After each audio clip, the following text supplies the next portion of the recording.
Wellness for Life is brought to you by Back in Motion Physical Therapy, Gothenburg Chiropractic Clinic, Mahabi Atwa Community Action Partnership, Lakeside Sports and Pain Clinic, and Thomason, Swanson, and Zahn Attorneys at Law.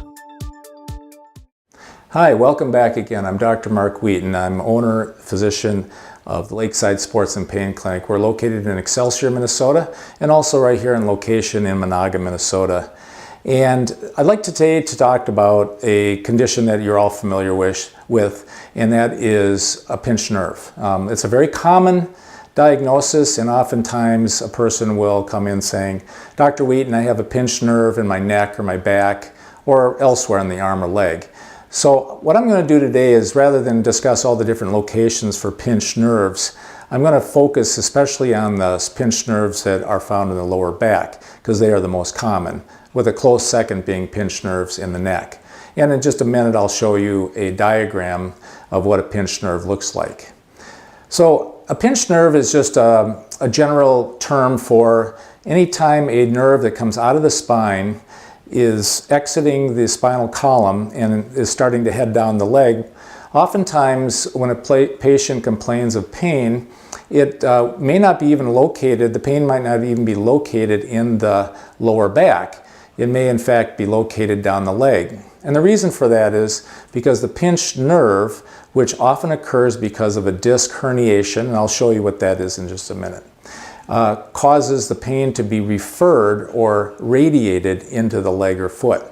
So one of the early clues that a patient would have a pinched nerve into their leg or foot is by simply doing a test, which I will show on a subject here in a minute. So how this happens is that a person might be lifting a heavy object or even just twisting in a peculiar direction, something they may have done many times over and over. But a person will feel a sharp pain often in their back, but what's distinctive about a pinched nerve is that it will radiate the pain down the leg, usually one leg, not in the other, and the person will have this radiating pain that feels like a knife or a sharp pain. So I'm going to show the pictures to you about what a pinched nerve is, where it's located in the lumbar spine, and show you how that can impact the pain that they have down their leg. Okay, so here in this diagram we see a picture of a person's low back or their spine, and as we get this enlargement here we can see that there is a pinched nerve. That this is yellow cord-like structure is a nerve, and this goes down and it becomes the sciatic nerve right here. So we see that there's a herniated disc, and that's just a term for this little pad that fits between each of the vertebrae or the bones. And when that ruptures, it puts pressure on this nerve because there's only so much space for that to go. And the pressure there sometimes can be felt right in the lower back, but more often than not, this pain goes all the way down the leg. Now let's take a look at a cross-sectional cut of the same problem. So here we have a normal disc, and inside the disc is a softer material called the nucleus pulposus, and it's surrounded by a hard outer shell. But nearby is a nerve root, and this is one of the nerves that would transverse or go down to the leg, as we saw in the other diagram. So this is a picture of a herniated disc, and the internal material, the nucleus pulposus, it herniates out through a fissure in the disc, and it puts pressure on that nerve, and that's what we call a pinched nerve. In this diagram, the discs are right here, but I'd like to draw your attention to the connective tissue or the ligaments that hold the vertebrae together. So as you see, there's a network of fine fibrous tissue, and you see a long ligament here and all these ligament structures, and these are tight bands, and they are vital to holding the discs in place and to keep them from rupturing. So they are important, often overlooked reasons for herniated discs. Okay, what I'm going to do with this subject is test her using the straight leg raise. So if this was the affected leg, by raising it up like this, it puts neural tension that pulls all the way back into the spine. And if she's got pain that comes from a herniated disc, this will produce a lot of pain, whereas on the other side it will be normal. Then the other thing I'll do is I'll test the reflexes, both the patellar reflex and the Achilles reflex, and if those reflexes are abnormal, that further indicates what nerve level or nerve root is being affected in the low back. So now the patient is prone, which is meaning they're face down, and as we look down here, I am pressing on her vertebral levels, which many physicians don't do, and I find it very valuable to find out which levels are injured or weak in the connective tissue which supports the vertebral structures. So I'd like to conclude that portion of the examination then by telling the patient to stand up and then go through some other maneuvers and tests. But those are some basic tests that I do for a pinched nerve. So the treatment method I use more often than not is to do prolotherapy, an injection method that is natural to help to strengthen those weak ligaments and correct the herniated disc. It allows it to heal, and the person in a few treatments will be back to normal. So this concludes our discussion of a herniated disc in the low back and the sciatic nerve pain that it produces treated by prolotherapy. If you have any questions, don't hesitate to call my office at Lakeside Sports and Pain Clinic at 952-593-0500 or just visit me on my website at drmarkwheaton.com. We'll see you next time.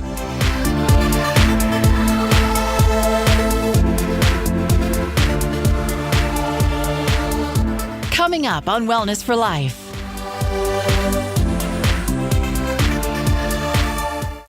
Hello, my name is Roger Zahn. I'm an attorney with the Thomas & Swanson & Zahn Law Firm in Park Rapids. We're here today to discuss another aspect of our geriatric care management program. Today we are going to discuss assistance with doctor visits. We understand that on average, a patient gets about 7 minutes with their doctor, and during that time there is a lot of information that has to be transmitted in both directions, describing your symptoms, the doctor listening, the doctor prescribing perhaps, and then following the doctor meeting, there has to be follow-up with the instructions that the doctor gives. And we also know that many times the follow-up is not completed, leading to another probably unnecessary doctor visit. And so if you're an elderly patient or a patient with dementia, serious medical conditions, or maybe medications, assistance and having someone there with you to make sure that that doctor meeting goes as well as it can is one of the best aspects of our geriatric care management. And so maybe Laurel, you could describe how that works for patients. So doctor appointments are usually the next step after the family meeting that the geriatric care manager assists with. We find out what concerns they might have, and the geriatric care manager is able to help set up the appointments and take the client to the appointment. Oftentimes family members live out of the area, and it's just very difficult for them to take time off to attend these appointments. The geriatric care manager will make a list of the concerns that the family members may have, as well as what the client has, so that those are ready for the doctor at the appointment, and also that the client is aware of what we're going to be talking about. The care manager is present in the room during the appointment.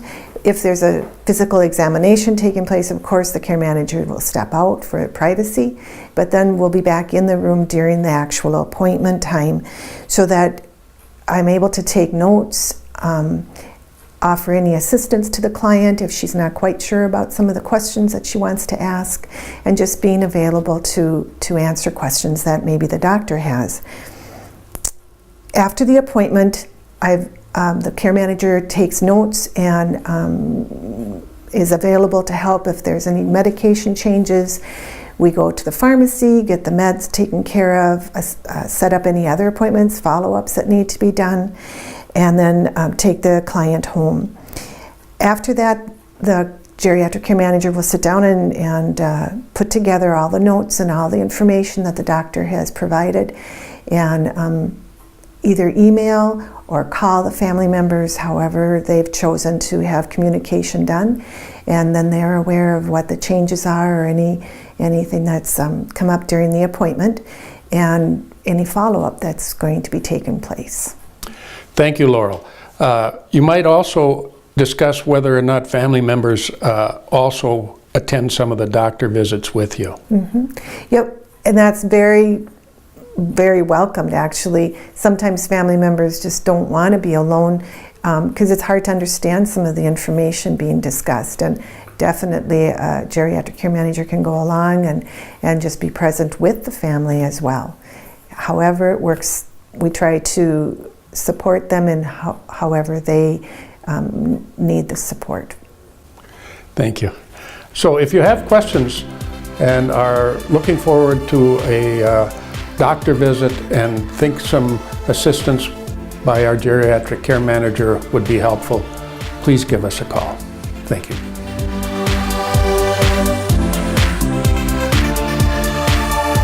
Thank you for watching Wellness for Life.